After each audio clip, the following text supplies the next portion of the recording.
আমি জাস্ট একটা উদাহরণ দিয়ে বলে দিই। সেটা হলো, আপনারা সবাই জানেন যে ফরজ নামাজের পরে কিন্তু অসংখ্য সহি আমল আছে, অসংখ্য সহি আমল আছে। যেমন আমি যে এক একটা করে বলতে অনেক সময় লাগবে। যেমন যদি কেউ আয়াতুল কুরসি তেলাওয়াত করে, তাহলে বলতেছে যে সে মৃত্যুবরণ করে না, তাই জান্নাতে যায় না। তার মানে মৃত্যুবরণ করলে সে জান্নাতে যায়। তারপরে 33 বার সুবহানাল্লাহ, 33 বার আলহামদুলিল্লাহ, 34 বার আল্লাহু আকবার।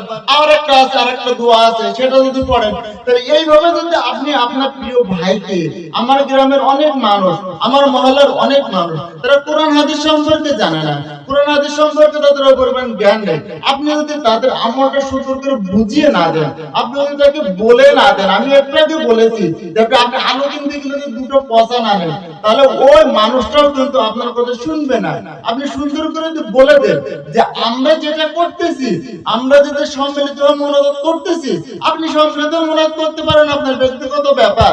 কিন্তু আমি আপনাকে বলবো যে যদি সহি আমলগুলো আপনার ভাইকে আপনি বলে দেন, সহি আমলগুলো আপনি বুঝিয়ে দেন, তাহলে একদিন না একদিন সে পরিবর্তন হবে।